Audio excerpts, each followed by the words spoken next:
So I want to thank everyone for coming. This is our 16th week of covering the war in Ukraine with Russia. And we've now had over 70 photographers, photojournalists who've documented the war. And you can go to our YouTube channel and see each one of the presentations. And this week it'll be Monday, Tuesday, Wednesday. We'll have five different photographers presenting, some live and some taped. This week actually more taped than live because people are in Mexico, in England, in Ukraine. Everyone's all over the world traveling. So they were kind enough to meet with me prior to tonight so that we could record it and have it in the can. So I'd like to thank Epson, Pro Photo Daily, Photo Shelter, American Photography, B&H for helping us over the course of the years. And with that, we're going to start the week off with Madeleine Kelly, who was in Ukraine when we recorded early last week during the day. So here is Madeleine Kelly. All right. So I'm thrilled to have Madeleine Kelly coming in once again to present with us. You're always very gracious with your time, so I really do appreciate that. So Madeleine, it's all yours. Perfect. Yeah. So, I think I decided to do something a little different for this one. With the recent summer and all the conversation around what is going to happen with Ukraine, peace talks, Donald Trump's election, and in recent days, Zelensky's decision with the anti-corruption, I think that there's been a lot of reflection on what the war used to look like, what the war used to look like Right. back in 2022 and what it does now. And I was kind of going through some of my old photos, some of the ones that I never really used for anything, or some of the ones that were my favorite. And it reminded me of how different things used to be versus what they are now. And you can kind of um, see that in the way that you're able to get access and capture images. So I kind of wanted to do a little bit more of a reflection from the very beginning of the invasion to now and what has changed. Um, Great and idea. I think there's just very simple things like the guy sitting on top of the BTR. This was actually taken in Kramatorsk in 2022. This was back when we were actually living in the city of Bakhmut because we thought it was safer than Kramatorsk or Sloviansk because at the time the Russians were coming from Izum. So the cities of Kramatorsk and Sloviansk were significantly more dangerous. They were being hit a lot more often. And then Bakhmut at the time was the much safer option. We would actually go all the way from Kiev to Dnipro to Pokrovsk and then to Bakhmut. So it kind of really just something as simple as how you get to Donbass has changed so dramatically in the past few years. Um, and there's something very simple about this image, but you can kind of see with the materials the guys are working with. Each of them have different kind of helmets, different setups of gear. There's no, what's the word I'm looking for? Anti-drone. There's no drone jammers and there's no cages on this BTR.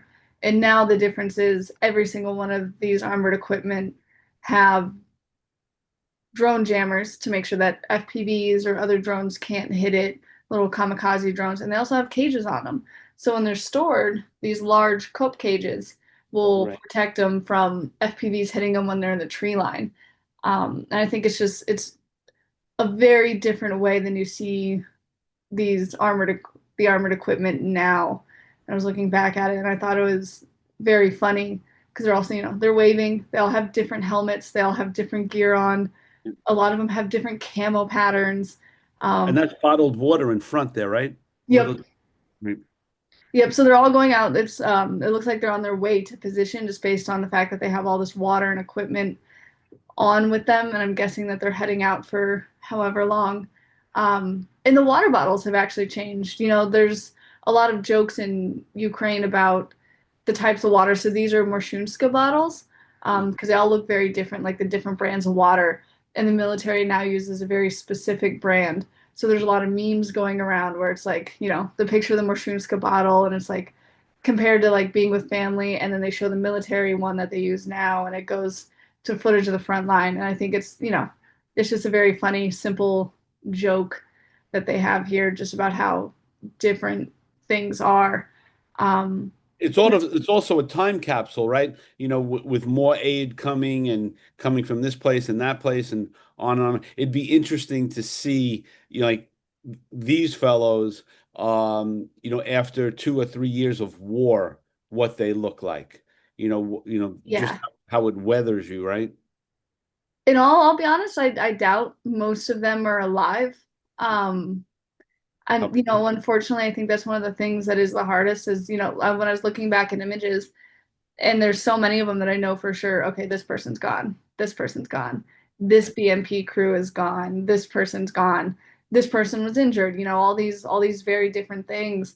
The army that was in place in 2022 was built up right after the full-scale invasion is now completely gone. It's I have actually just lost one of my friends. I've had three friends that were alive since 2022 that were soldiers, and unfortunately now it's down to two. There's so many of them that are just going very, very quickly, yeah, if not gone already. And it changes a lot. Kramatorsk is once again under threat. Slovyansk is once again under threat, but it's coming from the other side this time. Um, and Bakhmut is gone, which actually leads me into my next picture. Um, of a dog shelter in Bakhmut and how rapidly things changed. This was taken in August 2022, so right after the fall of Severodonetsk and Lysychansk and the Russian movement towards Bakhmut coming from that direction, and pre liberation of Kharkiv, Kherson, so the pre counteroffensive, but just as Russians were making a move on the city. And this was um, a dog shelter that was just on the outskirts of the city, and they had probably 200 to 300 dogs. Most really. of the city was empty at this point, and it was three women who were just staying to take care of the dogs and try and move them. And we're talking about how they were trying to they had places for some of the dogs, but not all of the dogs. So they're trying to find a spot that they could take them to that was just one big shelter, one big setup. Because they're speaking a lot about these dogs as family. Most of them were rescued. You can see the little guy at the bottom right has a little ear tag, so a lot of them are dogs from the street. There's a little German Shepherd in the doorway named Hassan, who was Mm, super sweet and caring.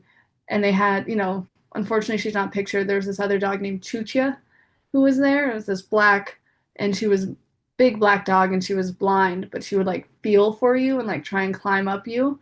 Um, and we nicknamed her Hammerhead because she had this giant chunk taken out of her head because as a puppy, where mm. she was a puppy, the landlord didn't want dogs, so he attacked her with a hammer. And these women stepped in and saved her, but she was just this sweet, blind, bumbling little big dog that was just always running around.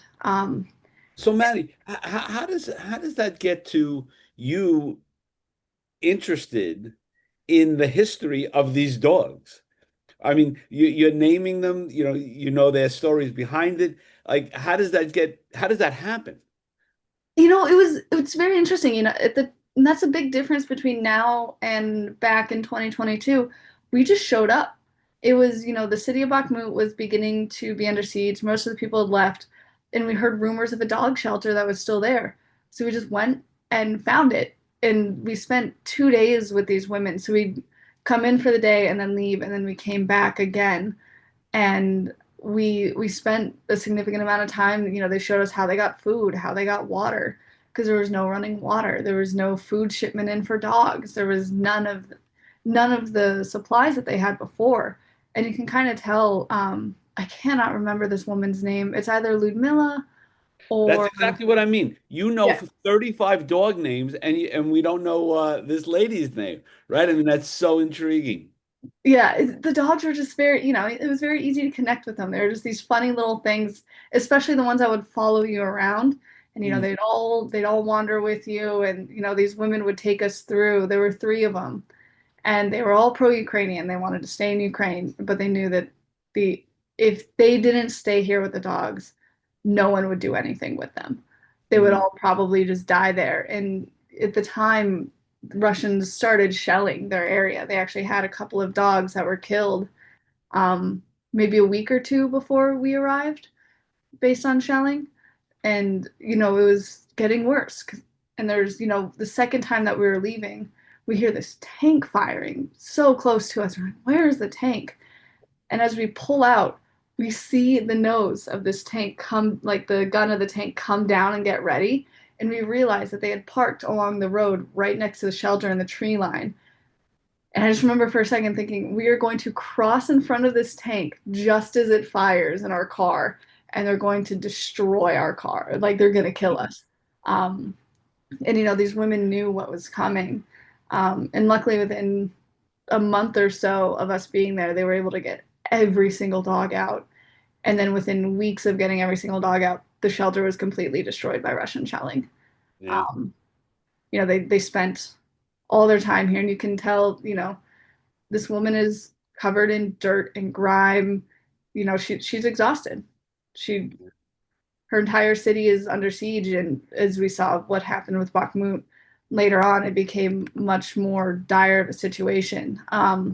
Like this is taken in an apartment building inside the city. I believe it was either late December 2022 or early January 2023. Um, we worked with the Scala Battalion, which was a battalion very specifically designed for drone warfare. It was the very kind of beginning of this um, specified warfare of drones that did significant damage. And it was very funny. We decided to, again, it was when we could just drive into the city and say, "Hey, can we hang out with you guys?" Um, and so we drove in and we went to a place called Hotel Bakhmut, which is where we used to live in the summer of 2022. And we knew that there were a couple of brigades stationed out of the old hotel. So like, all right, we can just go say hi and see what happens. And we went up to the commander. I believe it was the commander of the 53rd, one of their commanders. And we're like, hey, can you show us stuff? And he goes, we're too busy, but follow that guy. So we see this guy, and he introduces himself as Tesla because he used to import electric vehicles into Ukraine. So he got the nickname Tesla. And he's like, yeah, you can come with us. So he puts us in the car. There's like, how many of us were there? There were four of us, four journalists, and these two soldiers. And then it was like Tesla driving, his buddy Hulk, and then all four of us crammed in the back and like in the back hatch of the car. And they're like, all right, come with us. We're gonna go somewhere. So they take us to their basement, their headquarters, and we all pile out of the car. And Tesla comes in, and we hung out with them for a little bit, and we saw that they had an assault team going out. So we saw the assault team get ready. They all went out. A couple hours later, they all came back, and you can tell that they're hyped up on adrenaline and probably some form of amphetamines, just based on the quick come down. Which is it's one of those things, right? When you're working in infantry positions, guys will take, especially during the time, because they'd be on position for anywhere from 12 hours to 3 days, and then they'd be rotated out. So it was a lot easier for them to just consistently stay awake.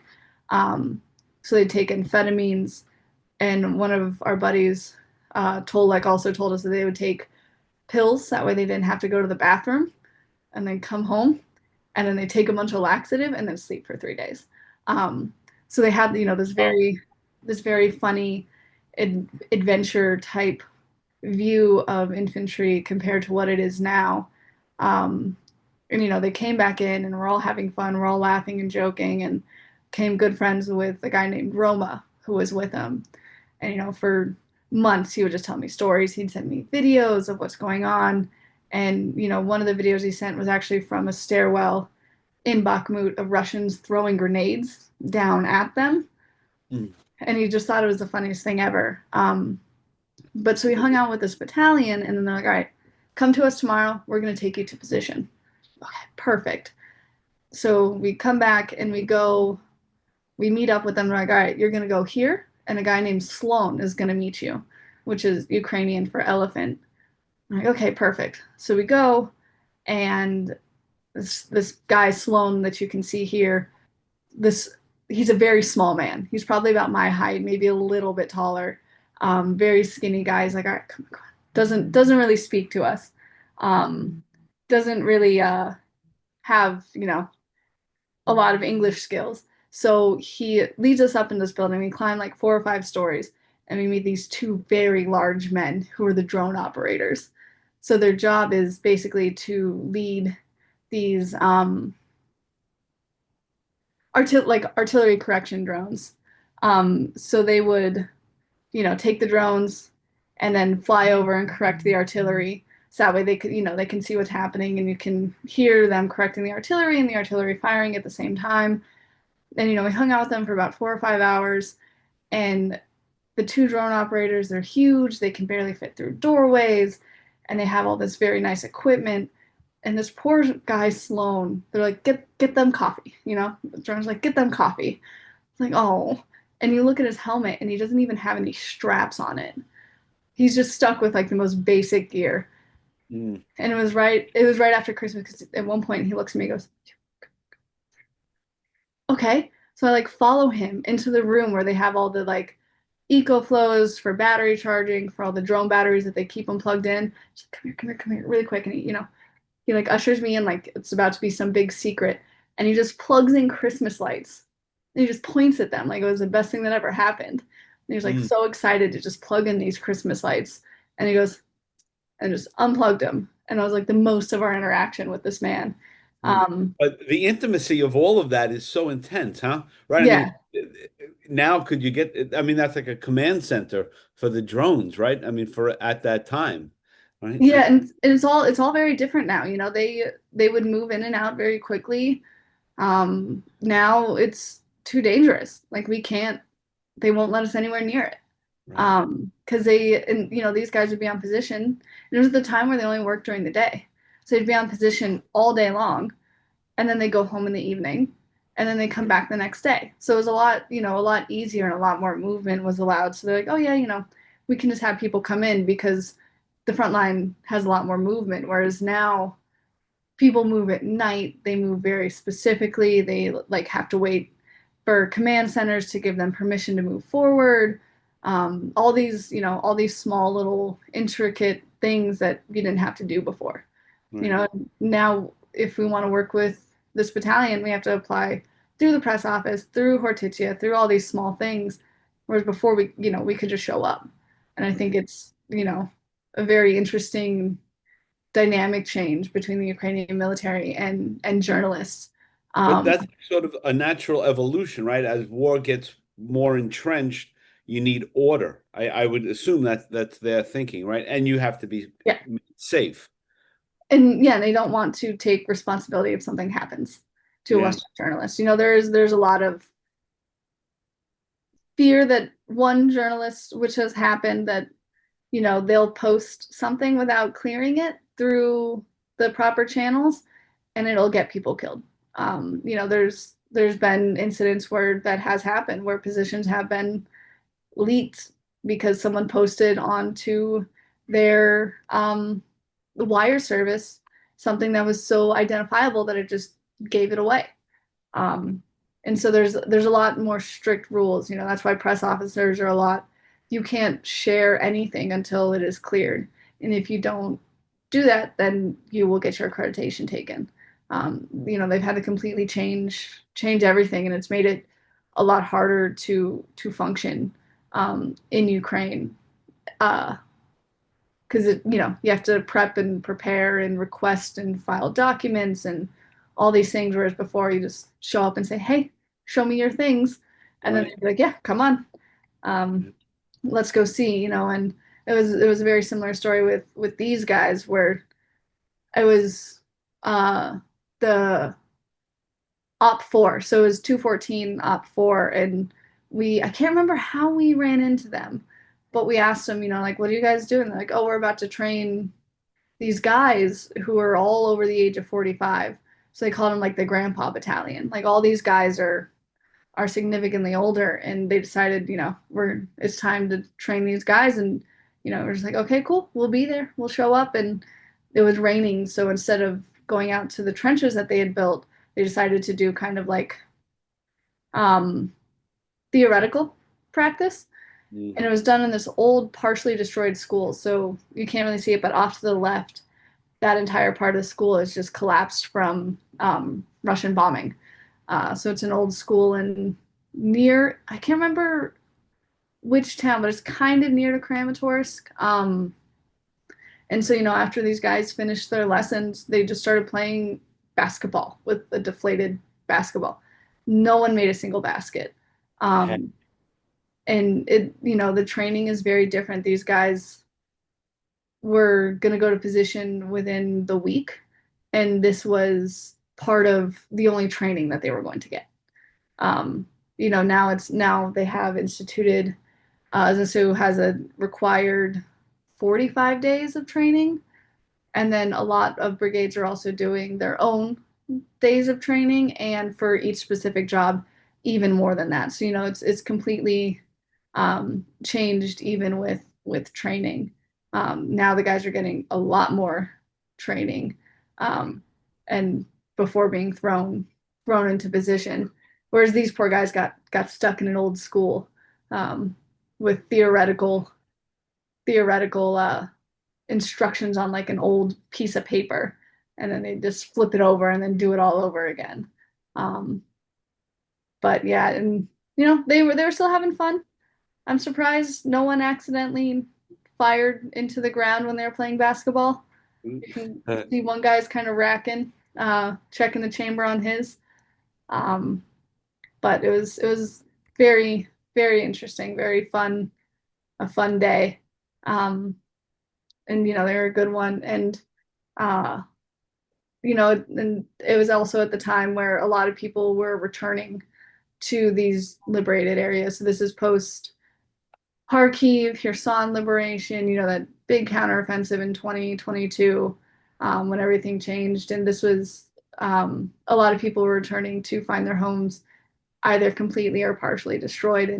And this gentleman, he returned to his village of Kamyanka between it's between Izum and Slovyansk. It's one of those villages, for anyone who's been there, when you're driving through, there's the rolling hills and there's a couple villages tucked in between them. And this is mm. one of the villages that was almost completely destroyed. Um, And he could be looking for a family member or a pet or anything, right?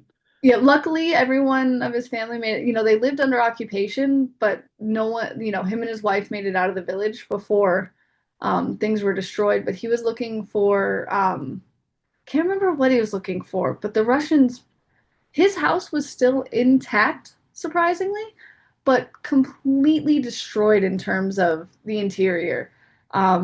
He had two working toilets, uh, and the Russians decided to use one of the upstairs bedrooms as a place for a bathroom, like just on the floor.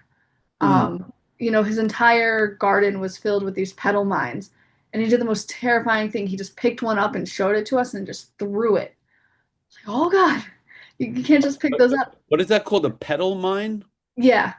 So they're like these little, oh, I wish I had one with me. I have some 3D printed training ones, but they're these little green mines that or like called butterfly mines as well. And they won't kill you, but they will take off your foot. So, they're anti-personnel mines that are scattered very quickly. So instead of, they'll launch them and 50 of them will just spread out at any given time. So his entire garden was filled with them. And, he had been collecting vinyl records his entire life, and his entire collection has been destroyed. And he's showing us around the village, and most houses are completely destroyed. The area hasn't been demined enough for people to come home fully. Um, and when you're going through, you can kind of see who has tried to come home because now they have the bright blue UNICEF tarps on their roofs to try and preserve what's left. But most of the village has left.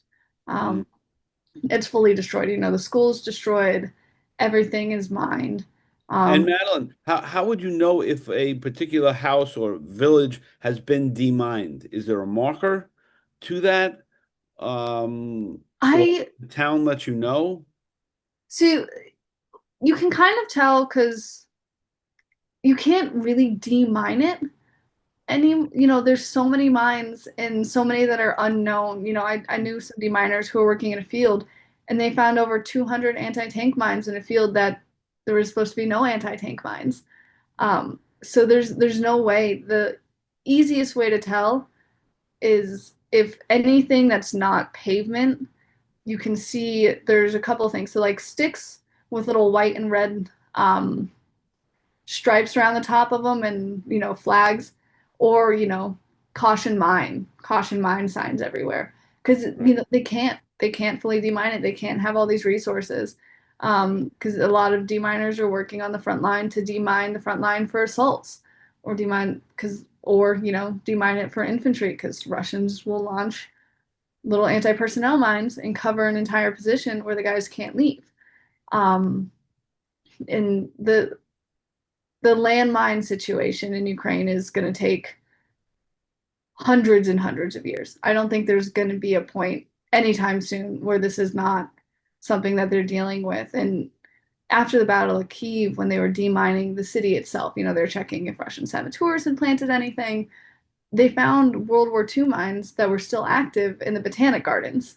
Wow. So it's going to be forever. I don't think that there's going to be a point in this village, any of the liberated areas, or any of the areas that have seen fighting, where there's going to be a safe, comfortable way to walk through a field without feeling a little bit anxious about it. I don't go off the path in areas unless someone else does it first, or unless you can see that other people's footprints are fresh and new and you can follow it. I've gone to infantry positions and you have to walk foot by foot because the entire area is just filled filled with Mm. the landmines. And this man's garden is filled with petal mines. And luckily, there's some that will naturally dissipate over the course of 10, 15 years, and there's some that will just sit and wait. And there's booby traps. There's mines that are specifically designed to kill the deminers. There's mines that are designed to last a long time. There's in liberated areas, they design mines where if you walk in the door, it blows up the entire area, or if you pick up a piece of paper. So they'll do um, a friend of mine taught us, a little bit about booby trap tactics on the front line. So they'll take paper and they'll put two little metal connectors that are connected to whatever explosive device, and they'll slip a little piece of paper between them so there's no connectivity. And they'll make it look like an important document. So when someone takes it, it pulls the paper out and the two metal connectors touch and then it detonates. So, even in 2022, when you're going through liberated areas, you could go through stuff. I have documents and paperwork from liberated regions of Kharkiv that I thought were interesting. Like a little painting, like not painting, but drawing a Russian did, that was left behind. And I was like, okay, that's really interesting. I'm going to take that. But now you can't really touch anything. Um, it's quite different now. Everything is very different. And again, with infantry positions, um, this is one of the infantry positions that is now under Russian control. There's You can kind of see that green hill right behind the cat. That's where the Russians are. So it's kind of hard to tell, but there's like little spots, like the kind of brown lines Mm. that are coming off the hill a little bit. Those are Russian firing positions. And this is in the beautiful city of New York, the city that never sleeps. And, this has been a frontline position it was a frontline position for 10 years. So since 2014, the Russians and the Ukrainians have been here, and, they built an entire underground network. And at the time, it was stable enough where we could go to the infantry positions. And it was funny because walk up to the infantry positions and the guys are like, oh, do you want to see where the Russians are? Like, we can show you where they are. Yeah, of course we want to see where the Russians are. And we walk, and all of a sudden everyone's laughing, and there's just this cat that had stuck its head through the little firing position, was just staring in at all of us. And they were joking that the Keith was a cult. The cat was Russian, and he was there to watch us. And it was, very cute and very funny. And these guys, again, even in 2023, were having a lot easier time with getting in and out of position. We came to this position in a soft skinned vehicle. There was no armor. we just, we met with the 24th Brigade early. We met them in the city of Touretsk, which is now very contested, and we got in a little Jeep essentially and drove to infantry positions. And they unloaded water and they unloaded food, and then they got to show us all their, firing positions. And there's a firefight along this line between the Russians and the Ukrainians. And at the time, they would say, every day we just shoot at each other, they shoot back, and then we hang out and go to bed. Um, but now, this is inaccessible. Drones have made it impossible. There's no way. And then the Russians unfortunately took the city of New York in 2024. So now all of this is under Russian control. Um, Well, Hopefully not the cat, but uh, it was a good little cat that was just kind of, hanging out there. Um, and this is also another example.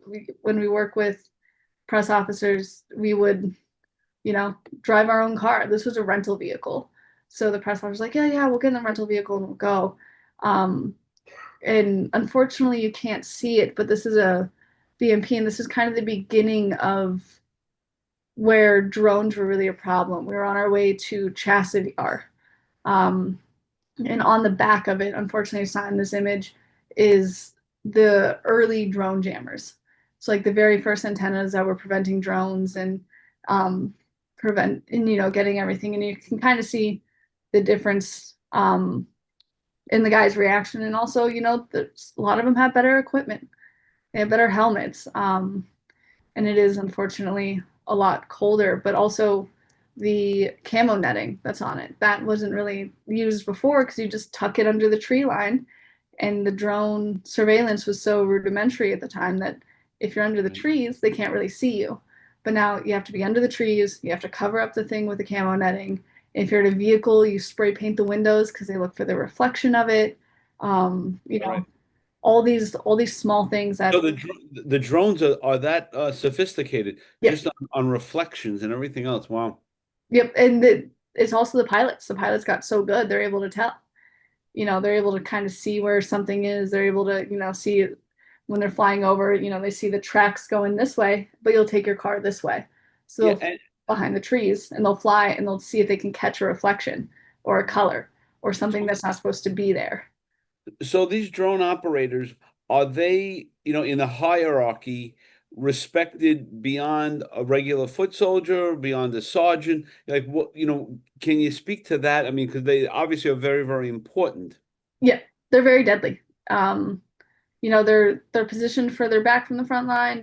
They're given they're I think it's any military where this kind of takes place. Infantry is, I wouldn't say the bottom of the ladder, but infantry is a lot. This is going to sound mean. Infantry is easier to replace than a good FPV operator. A Right. good FPV operator, there's guys who have killed hundreds of Russians, they've taken out hundreds of vehicles. They themselves are doing so much damage that a single infantry or single platoon of infantrymen can't do on their own. Um, and they're the ones that are killing infantry. They're going for their back. They're taking out equipment. They're taking out vehicles. They're taking out air defense systems. The drone operators have become one of the most coveted jobs that you can get is, and also because it's a lot safer. You're much further back. You're 5, 6 kilometers back compared to 100 meters away. Um, Right.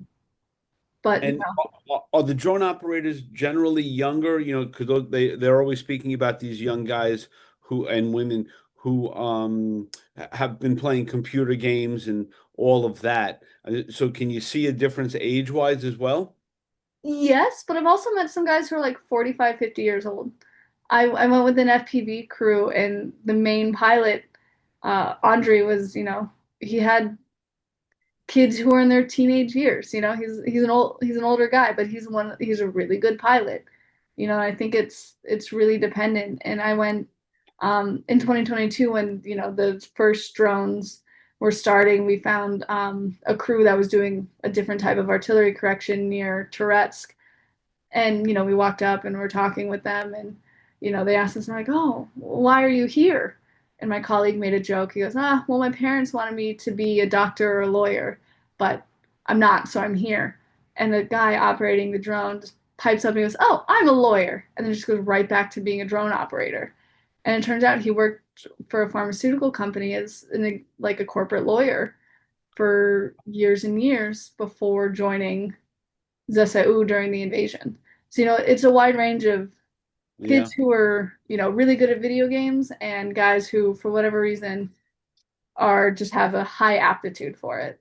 Mm. Um, and just it really depends. And if, unfortunately, if you volunteer for the military, you have a lot more control of where you go. So a lot of the guys who volunteer, the ones who get drone, it's always hard to say drone jobs versus Yeah. the guys who are mobilized who get stuck in infantry or artillery positions. So they tend to be a little bit more, what's the word I'm looking for? Motivated. Mm. They have a lot of self motivation compared to some of these other ones, and um, you know, it's really interesting to see how everything has really changed from very early on drones where FPVs were jokes, or the ones that would drop grenades were just funny things. And they're like, oh, that's hilarious. They made a rudimentary grenade out of a can of energy drink, versus now where it is the main killer and creator of casualties on the front line. Um, but artillery hasn't gone away.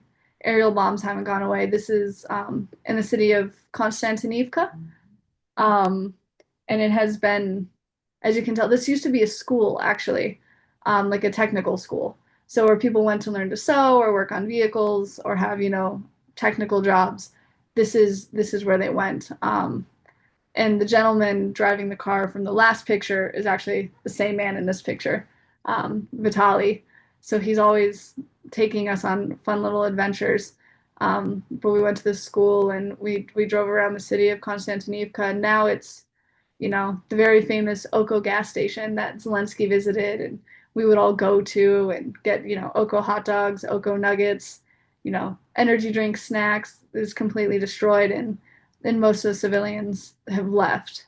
Um, it used to be one of those cities that you'd stop in on the way Right. back from going to the front line, and now it itself has become the front line, and it's become a big focus of Russian ambition is Konstantinivka and Touretsk, because they know that they've taken Chasivyar and Konstantinivka is here and Touretsk is over here. And, if they take it, they know that they can cut off the logistics to Pokrovsk. They can cut off the logistics, um, and to other areas. And then, coming from the northern part of Borova, they're hoping to be able to cut off the logistics of Slovyansk and Kramatorsk. Um, so the what are they called? Oh, there's a very specific name for these cities. The Fortress Belt. The fortress belt. Okay. Yeah, so they're, Kramatorsk, Slovyansk, Konstantinivka, Drushkivka, Touretsk, Pokrovsk. They were all for a very long time this kind of bastion of being a fortress. Russians couldn't get through New York in 10 years. So now it's changing a lot, Yeah. unfortunately. And Maddie, how is it for you, like, to relive these images and those stories? Because I would assume at the time you're there, you're nervous, you're frightened. It's a different mindset than now going through them in a sort of an educational way, to explain them.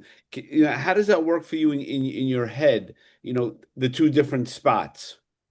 It's weirdly frustrating because we went from being able to go to infantry positions to now having to walk around a city that is essentially, an empty city that doesn't have any significant military action other than artillery. I find it more frustrating than nerve-wracking because you went from being able to be scared, I would say, be worried about what's going to happen. Understand that you're at this point, work directly with soldiers that are on the front lines, understand what their life is going through more.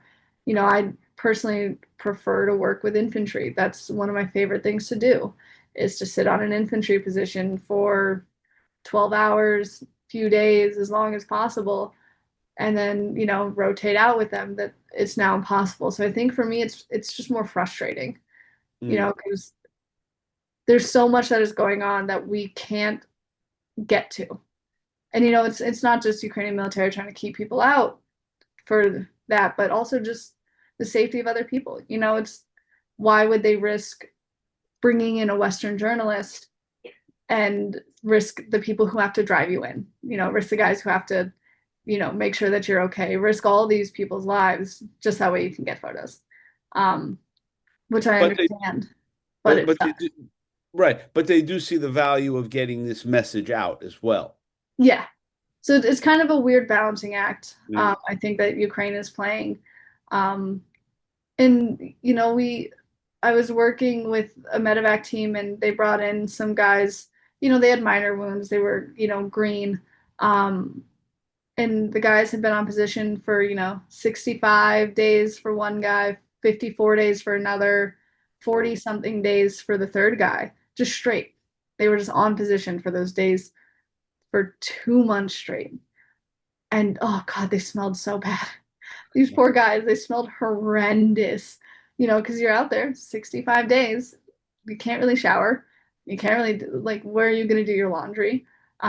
Food, water, everything has to be brought in by drone now. And they were telling us, before evacuation, for days they had to ration water. They didn't have enough water for everybody, so they had to kind of ration out their water and figure out how to do it. And Ukraine's looking now at having a lot of evacuations be done, instead of by people going in an armored vehicle to get these guys out, by land drones. These little remote controlled cars, essentially, that you just put a person on and then drive them out. And this has happened. I've seen it with a couple of brigades where they've started doing it. Um, and one of them, it's a little gross story, but it was a brigade, and I think it was, yeah, 2025, early this year. And I was talking with them, and they're like, yeah, we use land drones to carry bodies out because it's just, it's easier if it gets stuck. We don't have to worry. And sure enough, a guy was put on, and then the drone got stuck for like 3, 4 weeks. No one could get to it. So Mm, unfortunately, the guy, and it was, spring. So it would melt, freeze, melt, freeze, melt, freeze. mm. And the guy, they joke, he became one with the machine. So they called him Terminator. His body just fused with the drone. And other brigades have had injured that they put on the drones, and they're trying to pull them out, and FPVs see it. So the FPVs go, and they hit the drone. Like two drones hit each other essentially and kill all the guys involved. So it's becoming very, very robot warfare. Yeah, I mean, and what's the value of destroying a drone that has a dead person on it? I You, think what's that the drone value? just got stuck. I think Right. that one was stuck. But Okay. the one with the live cat, the live guys on it was a target. And this, unfortunately, I don't know why the image didn't center. Um, but this is another spot that's being heavily contested right now. Russians are really pushing on the city of Borova, and this used to be the cultural house. Um, Um, so this was a huge, beautiful amphitheater, and in 2022 it was partially destroyed, and then earlier this year it got fully destroyed. So the Russians were targeting, I can't remember what, I think it was either a hospital or a command center, and they got it wrong, and they just completely destroyed this building. So even the remnants of what was already destroyed is being further destroyed, um, by Russian advancement. Um, and this is another one in Konstantinivka, where this was a train station, and now, unfortunately, this is also destroyed. Someone, did a nice little mural of Putin being hung by the Ukrainian flag, um, and it was already partially destroyed when they did the mural. You can kind of see where they used the shrapnel holes to make, um, to kind of include in the art. And then the Russians hit it again, and it's completely gone. and so's a lot of the life. So this was also right across from the train station, are all these little shops. And this is the last remaining civilians at the time. And you can see that their shops are partially um, destroyed. The doors are warped by the explosion. Luckily, this woman's shop was further back. But you can see, she had to replace the windows with plywood. Um, and most of these people are gone now or just living in basements. Um, it's completely changed. The war Mhm. has um, it went from being able to go to all these places and access all these things to being restricted to safe havens now becoming the major points of contention. I never liked the city of Pokrovsk. The roads Right. were horrible, and they were always horrible.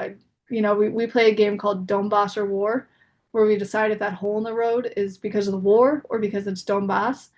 And Mhm. Pokrovsk was just a city of holes in the road because it's a city of holes in the road. And Right. it used to be this place where after coming out of Avdiivka, we would sit in a nice coffee shop and relax. And there were kids playing, schools were in session. It was a safe haven, and now it's gone. Same thing with Konstantinivka, and it's going to continue, I think, pretty significantly. It's all entirely changed, and going back through from 2022 until now, it's not only frustrating because you wish that decisions were made differently on the tactical, strategic, political level, but you also are frustrated. I at least am personally frustrated by the fact that the cowboy days of being able to go to places and do things and really be able to get these stories has completely changed. um it's like going from your heyday to not your heyday. Um and this is with third brigade, one of their old stabilization points that is now gone. They moved very quickly. They'll set up stabilization points, and within a few weeks they have to move them again. And you find there's three guys here. Is a very sad story. So the guy furthest left stepped on a landmine, blew off his foot, and then the guy in the middle went to help his friend, stepped on a different landmine, and blew off his foot. And then the guy furthest on the right was on the evac team to go get the guys who blew off their feet and got hit by an FPV. So it's kind of one of these things where it's just like Right. um, compounding incidents. And in the early days, I picked this one because the guy in the middle, his foot was completely gone. He was 20 years old. He volunteered. He was this very, very sweet kid, and he was surprisingly okay. He's texting, taking selfies and stuff. There was a kitten in the stabilization point and a puppy, so he kept like holding the kitten and the puppy. And we're asking him like, "Hey, what's up? Are you okay?" I was like, "Yeah, I'm fine." I'm like, "Oh, okay," because they didn't evacuate me for 20 hours, so I had 20 hours to contemplate my life. And it was very interesting. And he told his older brother when he got there that he was injured. Like, don't tell our little sister. She's gonna freak out if she finds out. And they take X-rays and they see that his foot is just a little stump. Um, and he's asking, he's like, "Well, when can it be fixed?" I'm like, "Well, you won't be able to get a prosthetic fit for 6 months." He goes, "That's too long. I need to go back to the front line." And he was very just like, "I need to go back." What, and like arguing with the medics and the doctor saying that 6 months was too long. I'm like, "Well, it might be more than 6 months." He's like, "No, that's not acceptable." He's arguing with them, trying to say like, "We're not, no, I need to go back now."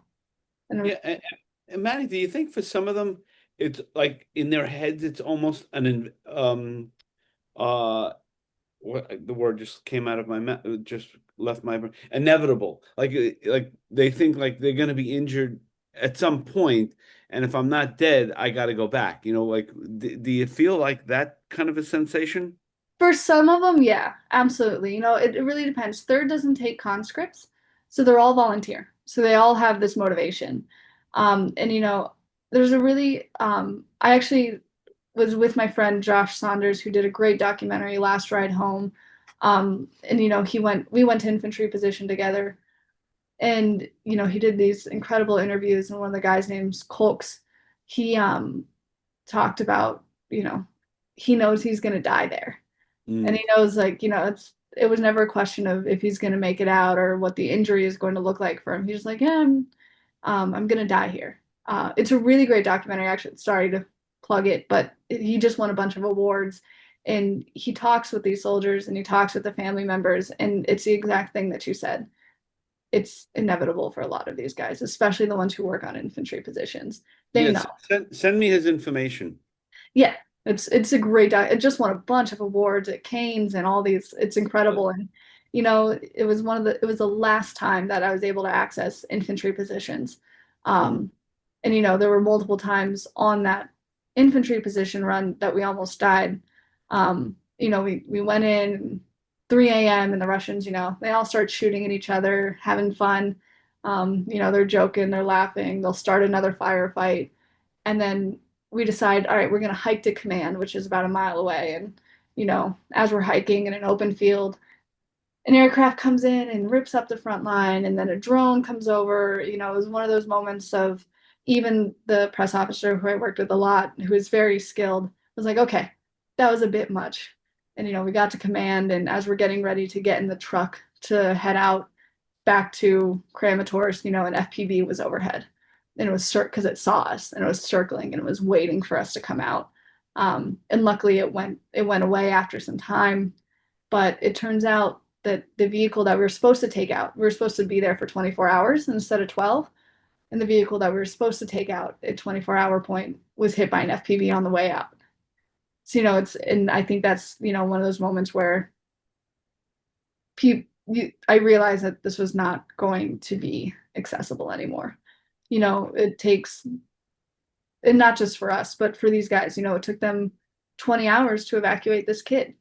Some people wait days. There's that very famous story in Chasivyar of a guy who had a tourniquet on his arm for 22 days. He was waiting for evacuation for 22 days, and his arm was, it looked like beef jerky by the end of it because it died.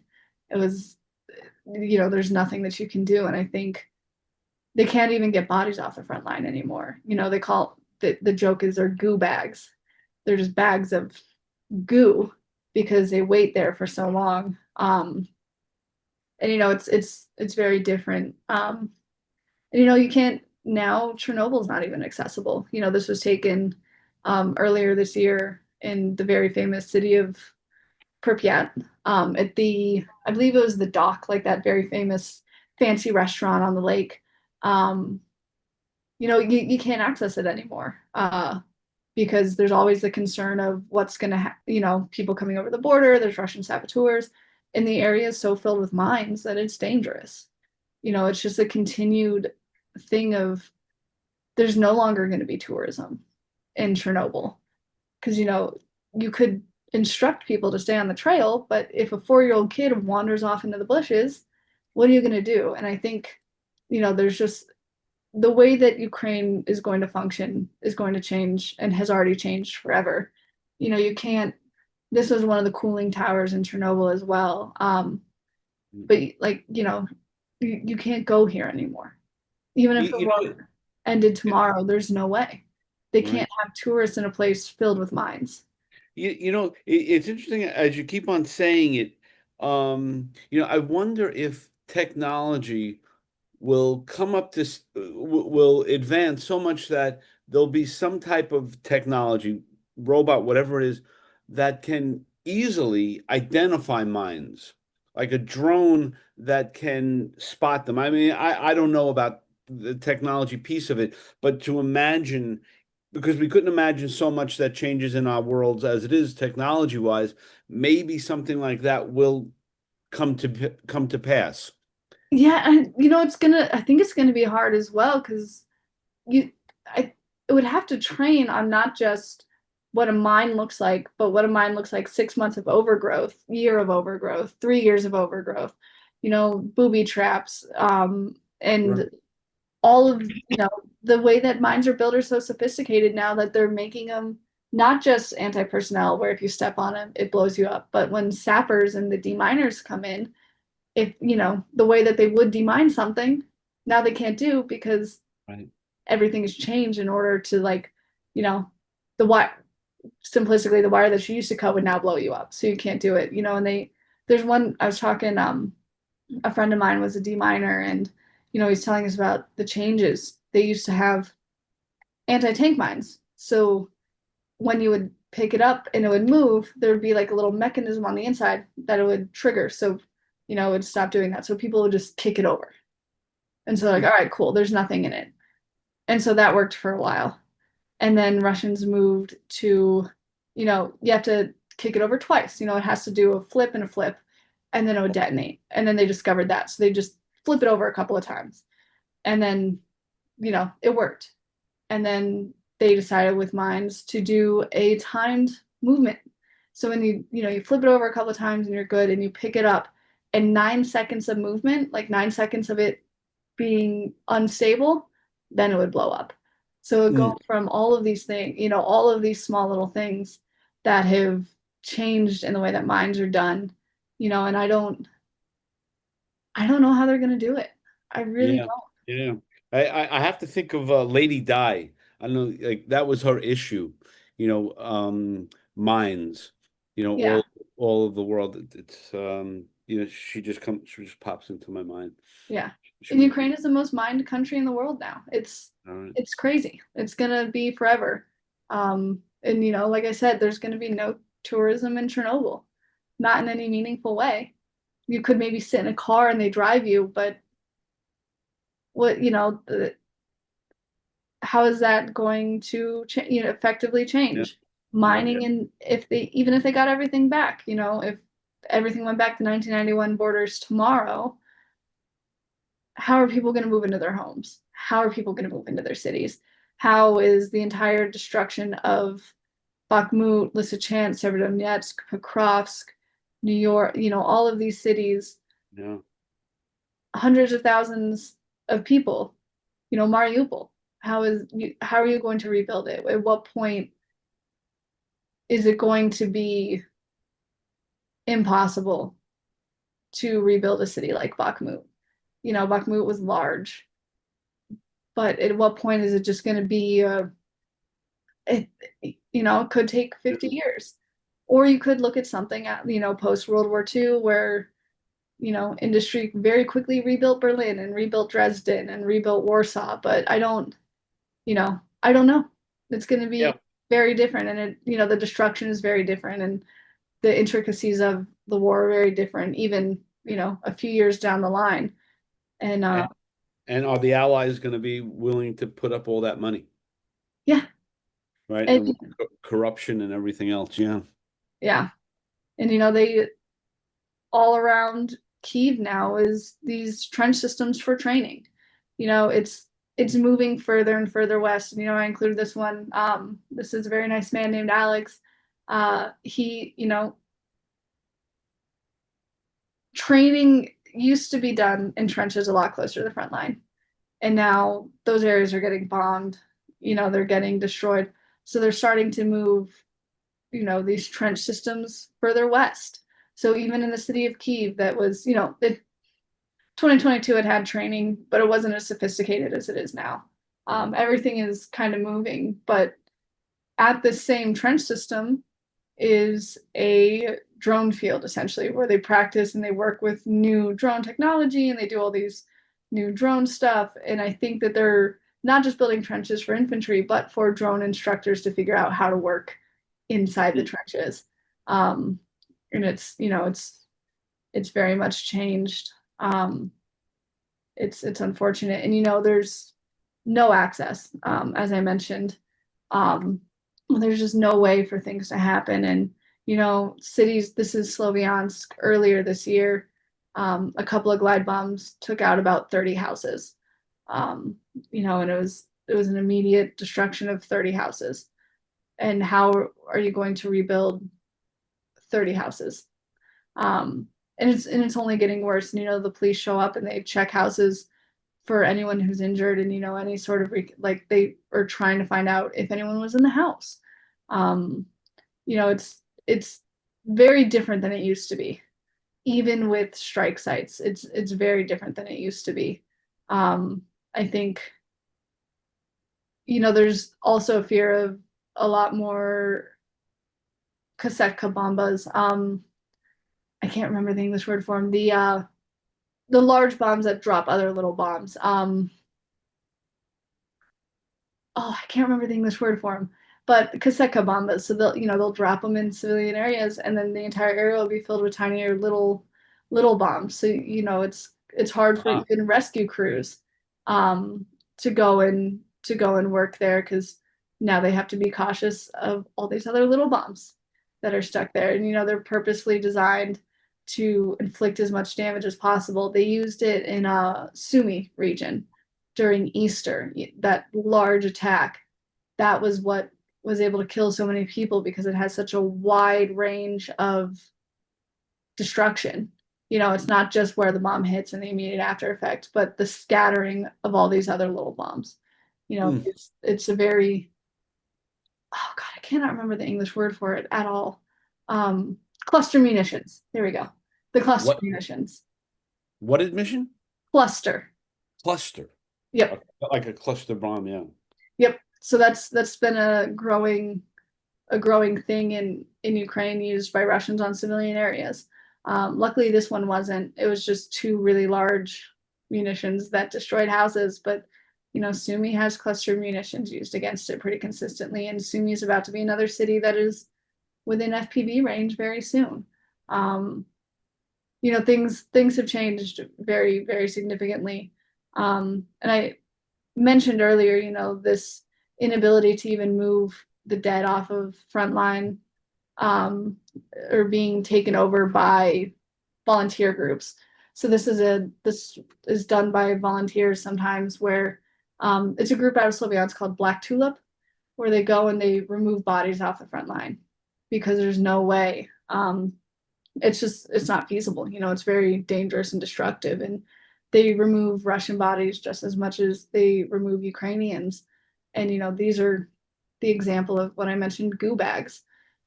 Mm. The what is left, the very significant remnants of bodies that are stuck there for months, if not sometimes years on end.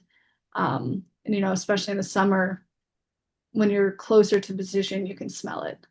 Mm. Um, in one of the infantry positions that I went to in 2024 was, lost not because the Russians were able to take it effectively, but because the Russians just kept assaulting so much that the trench filled with their bodies and was unusable by the Ukrainians. Um, and that's how they lost the position, was because it filled with bodies, and you can't get them out, and you can't get the injured out, and you can't get people in, you can't get them rotated. It's become somehow Mhm.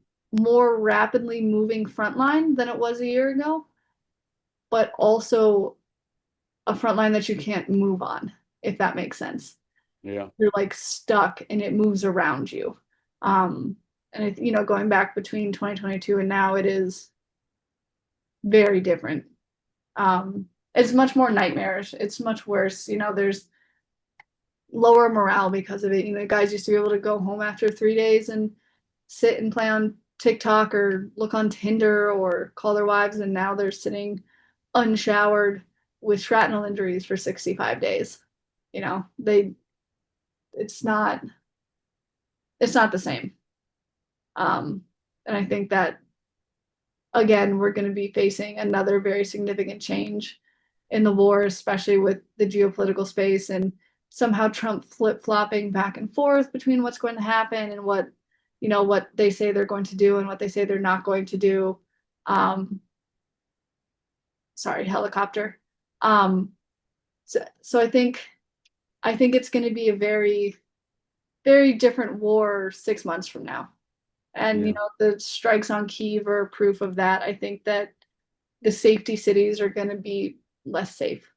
My roommate Svet and I, had a conversation because we live on, above Yeah. the 10th floor of, is it going to be safer for us to stay or go, like to a different apartment?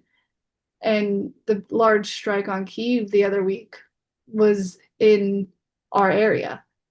My boyfriend, we lost part of his window. He's working in Dnipro right now in the military, but part of his window was destroyed by the strikes and a bunch of areas around where you can't really tell. Because sometimes it's the first to fourth floor that are highly damaged and the top floors are fine. And sometimes it's the top floors that are damaged and the bottom floors are fine. But that's just luck, right? I mean that yeah, right. Yeah. So, for us, we decided to stay just we like the apartment, but there's going to be, I think the time is going to come a lot sooner for people to start leaving Kyiv again. After the large strike that took place July 10th, I believe it was, I saw a bunch of neighbors packing up and moving. Suitcases were being put in cars and people were heading out. Um, I think And, we're getting back yeah. to a place. Well, I guess a question for you then is, will we still have journalists there, Yeah, right? I mean, because it is so dangerous, yeah, right? I I think mean, so. yeah, Yeah, I'm personally am gonna say I think a lot of people are, um, but I think it'll be done differently yeah. than before. And in that same context, your own personal evolution, right, of what you're seeing, what you're witnessing, what you're feeling. How do you deal with all that, Madeline? Like all of it. I mean, there's so much. I mean, Yeah, I think I joke that it's a problem for future Maddie. That there's okay, yeah that's a thing that'll come later. I'm home in the U.S. now, so it's a little you can I think switching out of Ukraine is the more difficult part, I would say. okay, Coming home and going back to a normal life, it feels abnormal more than anything else, which right, is then, frustrating and confusing. Like a minute ago, the helicopter, it was an immediate, like, oh, okay, uh-oh, there's a helicopter. That's not a normal sound. Whereas here, we're in a flight yeah, path, so it is a normal sound. Um, so I think it's, the transition is harder than anything else, I would say. okay. Um, but unfortunately, this is my last photo. I ended Okay. it kind of on a little bit of a gruesome note. I apologize. No, this is it's war. You know, Yeah. you don't get to sanitize it, even if you want, right? I mean, you just don't.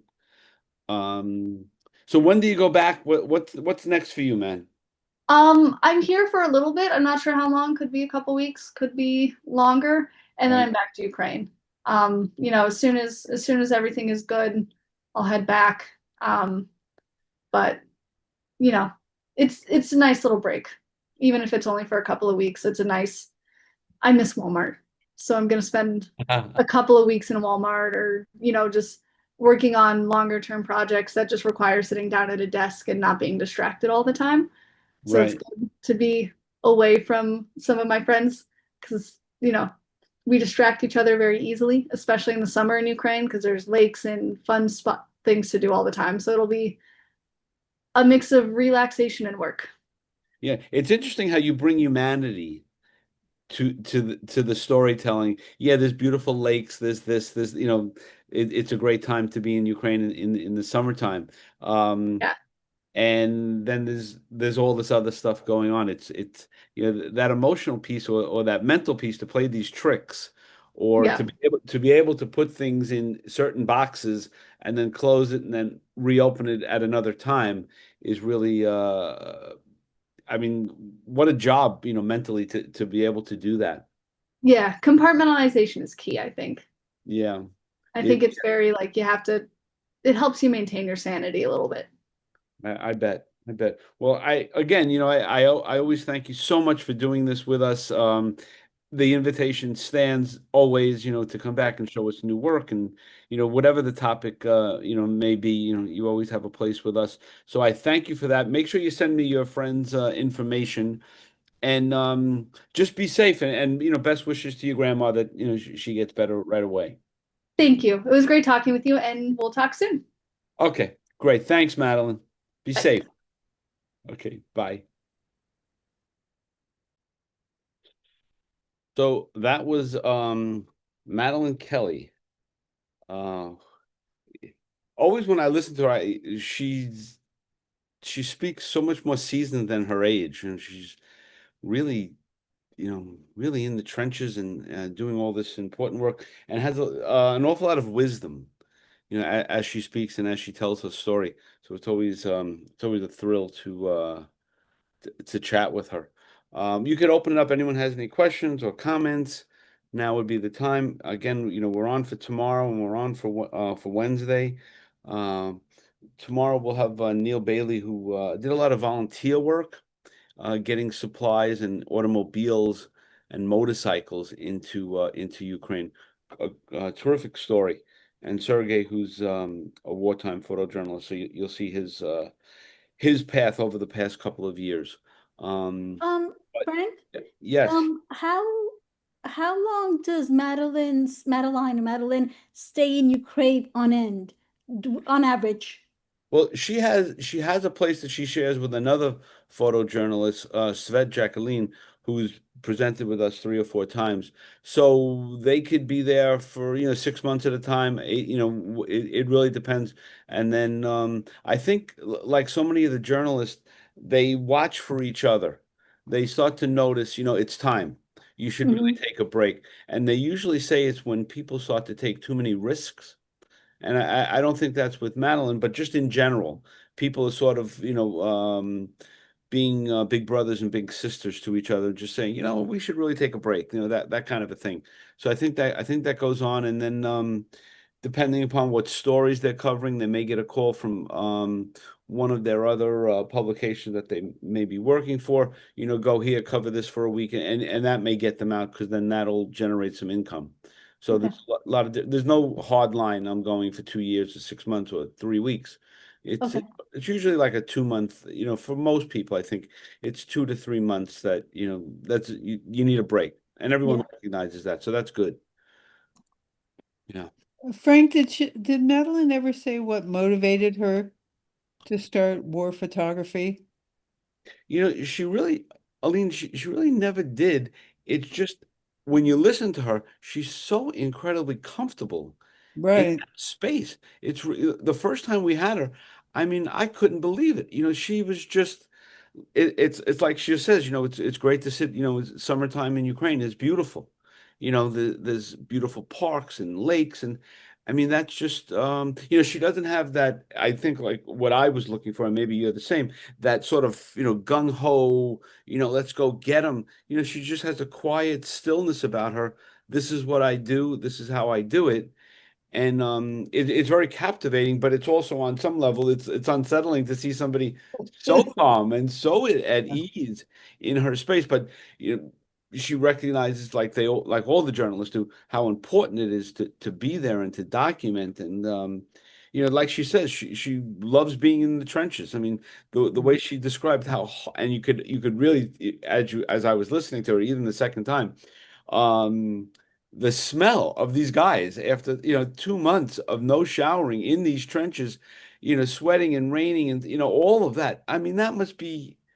I mean, that who wants to do that? And but that's just part of what these journalists do. I mean, as one piece of it, also the landmines. I mean, the tension around that must be unbearable. But you'd never know it, listening to her. She's just very calm, methodical, and I do believe, like most of I think all the photojournalists, they really don't take unnecessary risks. You know, Yeah, I don't get the sense that she's an adrenaline junkie. I mean, right? she's Yeah, no, she's not a cowboy, no. no, not at all.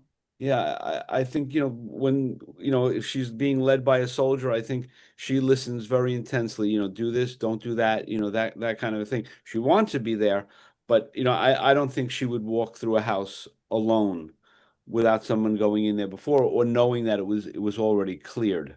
Hmm, But as you can tell, even if it's already cleared, there's always another one. You right.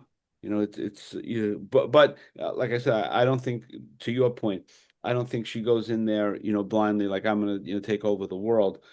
I think all the journalists are measured in that way, very, very much. Which is really comforting, but it's also and they still get this incredible coverage, these incredible imagery. So you're constantly tipping your hat and scratching your head, with all these young folks. And it's a little bit, interesting. There was these old guys, they were 45. I wanted to cry. I wanted to cry, right? I mean, the grandpas, right? So they called them the grandpa division there. So 45? yeah, remember 45, Sandy? Ah, God, It's too long ago. vaguely, vaguely. There you go. Although it's interesting, they take them up to 60 years old. Yeah, yeah, they need bodies, right? I mean, they just need bodies, and even like the way she was describing, that conversation with that young kid, like to know you're really going to die. I mean, like you're really going to die for your country, for this freedom, for all of that.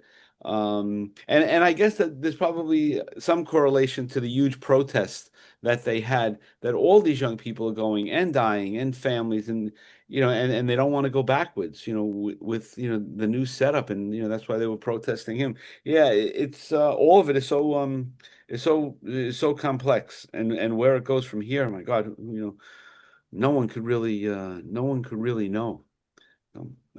Frank, are they making any impact on Russia because they've been bombing Russia? I don't really think so. Anything in a substantial way. I think, Putin's in.